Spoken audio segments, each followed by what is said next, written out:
All right, so trumpets. This is just a quick reminder on how to put our instruments together. It's very easy for trumpets, but I just want to make sure that you have this video in case maybe you got your instrument late or you forgot how we did it in class, okay? So trumpets, for us, the very first thing we're going to do is try to find whatever symbol our instrument has. So on mine, it says Bach right here. I know it's upside down for you guys, but you have some sort of symbol. You notice you've got a symbol on one side, and on the other side, we don't have anything, okay? So you're going to have some sort of, I call it a symbol, but sometimes it's silver, so you might have like a silver plaque. It's going to be whatever the brand name is, or brand of the case, brand of the instrument, whatever it is. Mine says Bach, yours might say Yamaha, it might say Con, it might say VIR.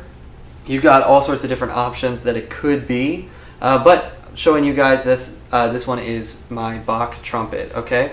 So the very first thing you're going to do is find that and then have the latches, as you guys can see here, these are my latches, and have that facing you.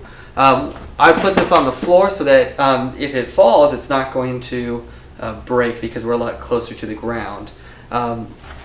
With the latches, all you have to do to unlock this is you're going to pull it up, and there's this hook right here. We're going to bring the hook over, and now it's unlocked, okay? Same thing to close it is that when this hook is over, we bring it over top the top part and we close it down. It should close easily. If it doesn't close easily and you have to like force it down, something's wrong in your case.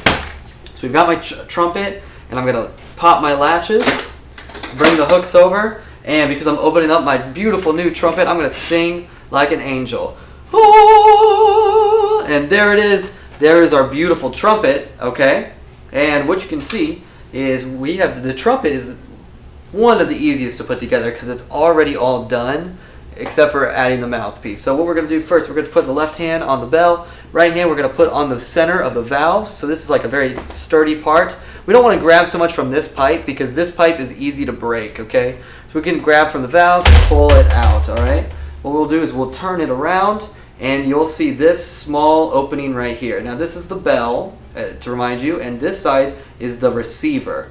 So this part, this hole, is where we're going to actually take our mouthpiece. So we're taking our mouthpiece out, and we're going to insert the mouthpiece into the receiver. And you might be like, Mr. Chase, that's super easy, but there's a very specific way that we have to do this. Otherwise, our mouthpiece will get stuck inside the trumpet, all right? So we're going to take our mouthpiece, and we're going to gently insert it, and we're going to give it one twist to the right, okay? Just one twist. Now, why to the right is if you've ever screwed something in, like with like a screwdriver, or your parents have, they'll know righty-tighty, to make it tight, turn it to the right, okay? And lefty-loosey, okay? To make it loose, turn it to the to the left, right? So we can, using that phrase, righty-tighty, lefty-loosey, what we're going to do is now take the mouthpiece out to put it away. We'll give it one twist to the left, and we'll pull straight out, all right? Now, to show you, if we don't put this in gently, and we give it a big pop, and we smack it down, this mouthpiece is going to get forced too far into the instrument, and it won't come out, all right? You actually have to bring it to the school for a very special tool called the jaws of life to like rip the mouthpiece out of your instrument, and you don't want to do that, okay? So it's very important that we gently put it inside the lead pipe, give it one twist to the right to tighten it, and when we're done, we're going to twist it left and pull. Now the very first thing, we're going to put the mouthpiece away because this mouthpiece on the other side should be a perfect circle, but if we drop the mouthpiece, we can actually bend this circle, and we're going to put this away back inside its mouthpiece holder. Next step, check this out. There's a flat side to the trumpet, and there's this side with this little knobby sticking out. This is called the second valve slide because it's connected to this second valve right here. This side that has the knobby has to face up. If we put it face down, it's going to crunch it down and it's going to bend. So we have to put it face up. We're going to find the outline in your case of your trumpet where you found it, put it back inside the case, knobby up, right?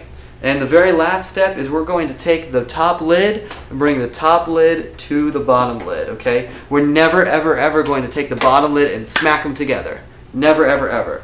We're going to take the top lid and close it to the bottom lid. Now all you got to do is bring those latches back over, bring the hooks over, and lock it down. And that's how you assemble and disassemble the trumpet correctly. Thank you very much for watching.